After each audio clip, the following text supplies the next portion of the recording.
Have you ever found yourself opening a new chat window only to realize you have to upload the exact same reference document for the 10th time today? It is a tedious routine, is it not?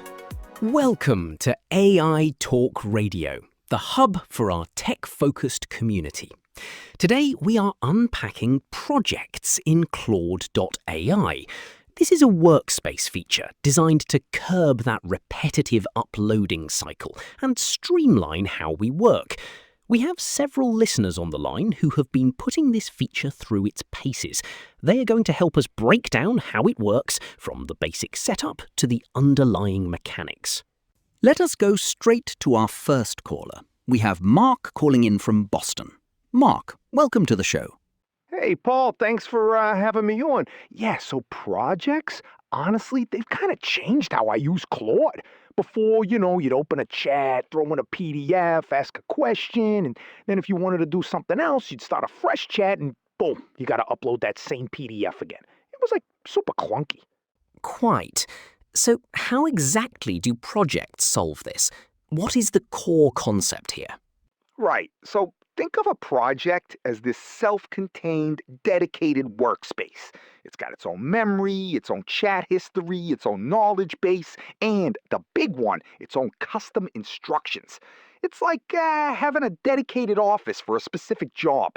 Everything you need is already on the desk, and Claude remembers the context across every single chat you start inside that specific project. I see. So it maintains continuity. If someone wanted to set one of these up for themselves, what is the initial process?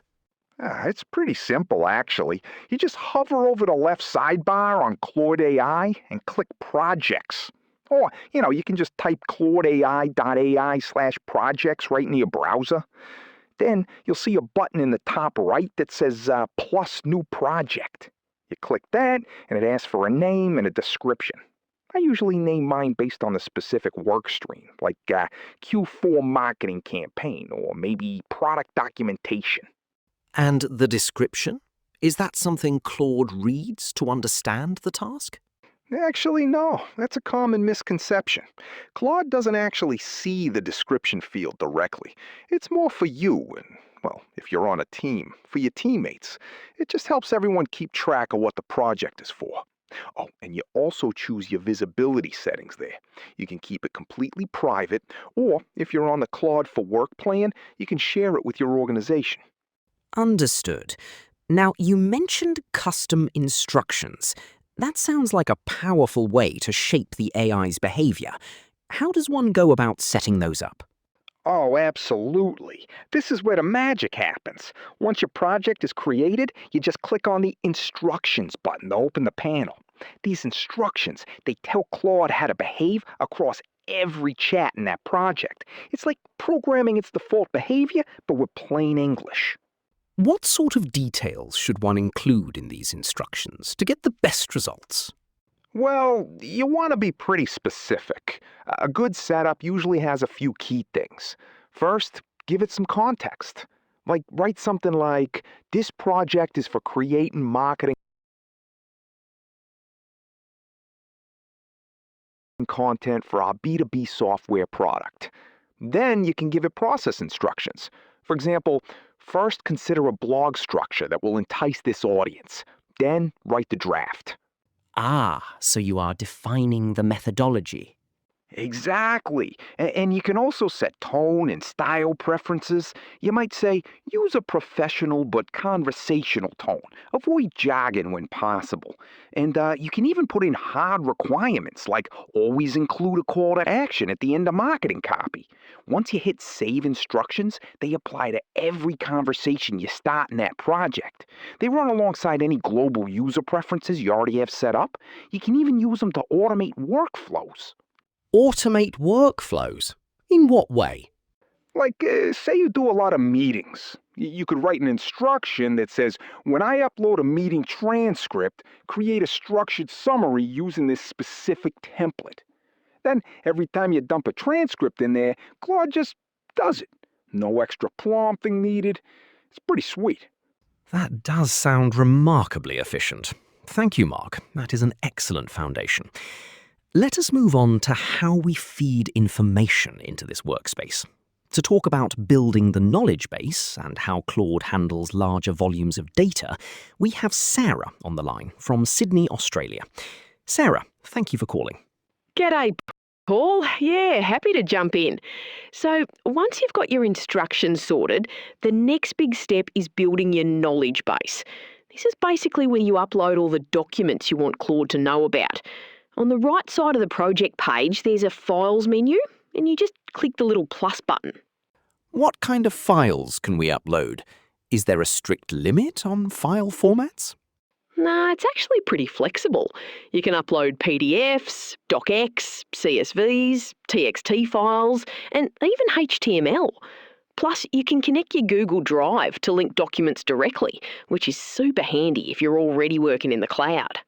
And what sort of materials are people typically putting into these projects' knowledge bases? Oh, heaps of stuff. Usually it's reference documents, like brand guidelines, style guides, or templates. Then you have background materials, things like user research reports, meeting notes, requirements documents, or even historical data. Some people upload examples of past work they want Claude to copy. Well, not copy exactly, but emulate the style. And, of course, technical specs if you're writing documentation. I see.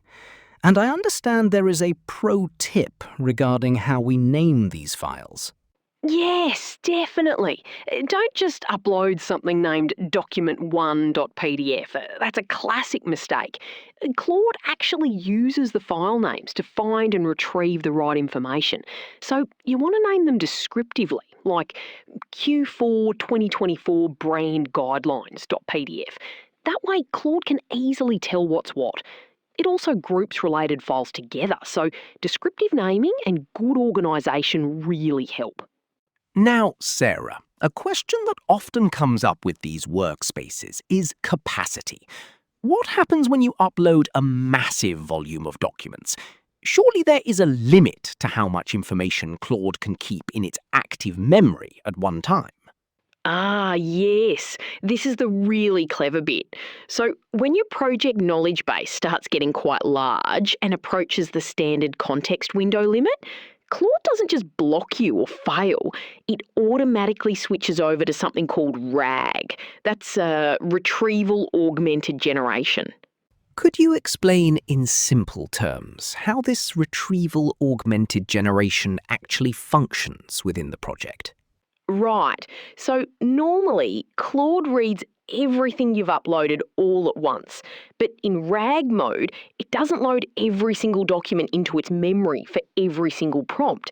Instead, it intelligently searches your knowledge base, pulls out only the most relevant snippets that are actually needed to answer your specific question, and then uses those to draft the response. That sounds highly efficient. Does this impact the quality of the responses? Not at all. It actually keeps the response quality really high while expanding your project's data capacity by up to 10 times. And the transition is completely seamless. You'll see a visual indicator on your screen telling you that RAG mode is enabled, but the experience itself doesn't change. You just chat with Claude as normal, and it still finds the right context without you having to point it to a specific file. Fascinating. So the system handles the heavy lifting of information retrieval automatically. Thank you, Sarah, for explaining the knowledge base and the mechanics of RAG so clearly. No worries, Paul. Cheers. Our final caller today is Liam, calling from Dublin, Ireland. Liam is going to walk us through the collaboration features, some practical examples of projects in action, and best practices. Liam, welcome to AI Talk Radio. Thanks, Paul. Great to be here. Yeah, so if you're using Claude for Work, which is the team or enterprise plan, projects become this brilliant collaborative tool. Instead of everyone working in their own little silos, you can actually share these workspaces. And how do permissions work when sharing a project with colleagues? Well, there are 3 distinct levels of control. First, you've got can view. This is basically read only. Members can see what's in the project, they can access the knowledge base, and they can chat with Claude using those custom instructions, but they can't change anything. It's great for, just letting team members query the project data. And the next level? The next level is Can Edit. This gives members full collaboration power. They can update the instructions, upload or delete files in the knowledge base, manage other members, and really shape how the project works. Then finally you have the owner level, which is usually the person who created the project. They have total control over everything, including who gets access. I see. And how does one actually share these projects with the team? Oh, it's very straightforward. You just open your project and click the Share Project button next to the project name. From there, you can type in individual names or email addresses. You can even copy and paste a whole list of emails for bulk sharing. When you do that, the project shows up in their Shared With Me section. Or if you want everyone to have access, you can just share it with everyone at your organisation. That makes the project easily discoverable in the Team tab. They'll get an email notification and they can dive straight in. That sounds like a powerful way to align a team on a single source of truth. Liam, could you share some practical examples of the kinds of projects people are actually building with this? Oh, there are so many cool ways to use it. For instance, a Q4 product launch workspace. You can upload all your technical product specs, some competitive analysis, and your message and brainstorming notes. Then, whenever anyone needs to write a draft or ask a quick question, Claude has all that context top of mind. That is a classic marketing use case. What about research? Yes, research support is huge. You can centralise your competitive reviews, user research data, and customer feedback. Claude can then help you synthesise those different sources, draft reports, and keep your recommendations consistent. Another great one is a client account hub. You keep the client's brand guidelines, past deliverables, and communication history in there. You set the instructions so Claude matches their tone perfectly and references their specific history whenever you're writing proposals or reports. I imagine that saves a vast amount of time. Any other examples? Well, event planning workspaces are quite popular. You upload venue contracts, speaker bios, and attendee spreadsheets, and Claude helps you generate run-a-show documents or attendee emails. And even HR departments use it as a job description generator. They gather past job descriptions, team charters, and internal headcount requests, and then work with Claude to draft new descriptions that actually fit the company culture. Remarkable. It seems highly adaptable. Before we finish, Liam, what are the key best practices for listeners looking to set up their first project? Right, so I've got a few top tips. First, start focused. Don't try to build one giant project for absolutely everything you do. Start with a specific use case, and then you can expand or add more files later. Second, keep your knowledge base current. If you have outdated documents in there, Claude is going to give you outdated answers. So, do a quick cleanup every now and then. An excellent point. Data hygiene is crucial. Absolutely. Third, write clear instructions. Be very specific about what you want. If your instructions are vague, you're going to get inconsistent results. Fourth, as Sarah mentioned, name your documents descriptively, like Q4 2025 sales report.pdf instead of just report.pdf, and keep related files grouped. And finally, when you are actually chatting with Claude, reference your documents by name. In what way? Like, you can literally type, based on our Q3 report, what were the top customer concerns? That tells Claude exactly where to focus its search in the knowledge base, which makes the RAG process even more precise. That is incredibly helpful, Liam. Thank you for sharing those practical insights and best practices with us. No problem at all, Paul. Glad I could help.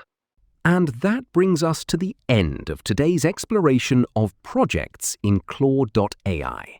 To recap, projects provide a self-contained environment with dedicated memory, chat history, and customized instructions. You can build a robust knowledge base by uploading files like PDFs, docx, and CSVs. When that knowledge base grows, Claude seamlessly transitions to Retrieval Augmented Generation, or RAG mode, expanding its capacity by up to 10 times while maintaining context-aware accuracy.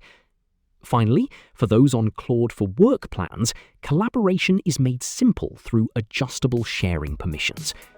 Thank you to our callers Mark, Sarah, and Liam, and thank you to all of you for listening. This is Paul, signing off from AI Talk Radio.